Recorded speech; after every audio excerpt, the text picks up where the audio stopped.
Hi there, I'm here to talk to you about the Concerto in One movement by Lebedev.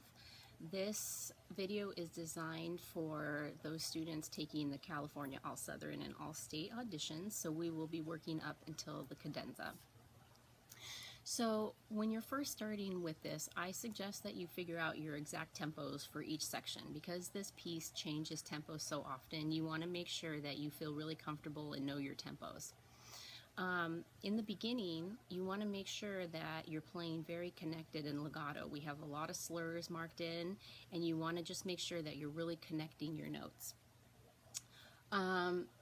What I've noticed with a lot of my students is that the fifth positions and our B naturals in trigger 2 or 7th tend to be really out of tune. So you want to make sure that you're constantly working with the tuner, and you know, if you are using the tuner and you notice that a specific F sharp or G flat is out of tune, go ahead and put an arrow down over that note to make sure that you remember every time you get there that you're maybe putting the slide out a little bit more. When you get to any of these technical runs, I suggest that you practice them really slow. And what I like to do is to practice them glissing down and making sure that my lips are just relaxing down into the low register. So when you get to this run before the andante, go ahead and practice glissing down to that pedal B flat, and then you can slowly add the tongue and make sure that all your notes are coming out really clear. When you get to the andante, something like I like to think about is where I'm breathing. So what I like to do is I like to take a really nice big breath before the andante and see if I can make it all the way to the D in the third measure.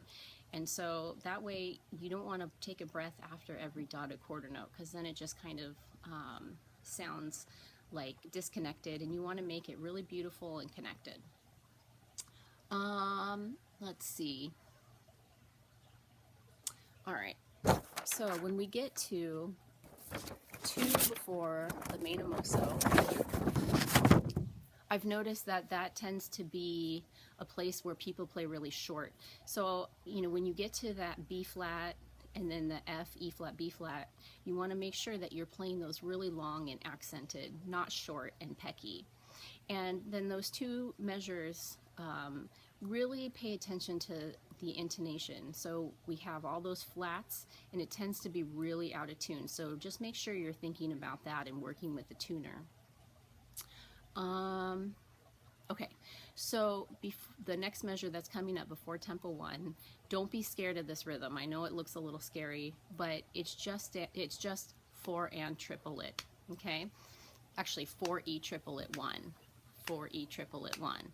So make sure that you feel really comfortable with that, and see if you can make it really smooth when you're playing it.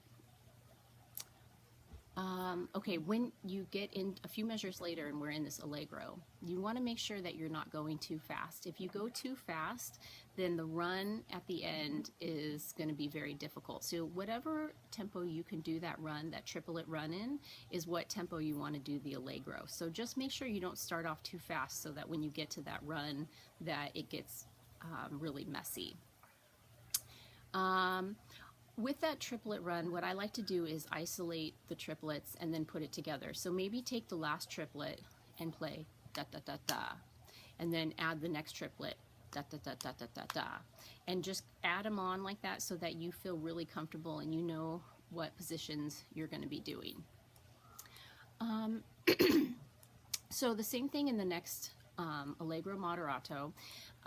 We have a lot of 16th note runs coming up. So same thing, you want to isolate it and you can list them, and then you can add the tongue because we have some specific articulations that you have to work on. So overall, when you're working on this piece, you want to make sure you're practicing with the metronome. Record yourself every day, and you want to just mark your music. Anything that you miss, any intonation issues, you want to mark in. Make sure you're practicing with a tuner. I like to use the app Tunable, and if you have that app and then if you have an iPad and you record your practice session, you can listen back and watch your intonation, and you can go ahead and mark anything in your music that you think needs to improve. Mark in all your breath marks, isolate any technical section and work on it slowly. So there's a good amount of technical sections in here, so just isolate it, go slow, and then you can slowly speed it up, and then it won't be so difficult. Really work on your dynamic contrast. When you listen back, make sure that you can hear any crescendo or decrescendo, because if you don't hear it back in the recording, most likely you're just not doing it enough when you're playing.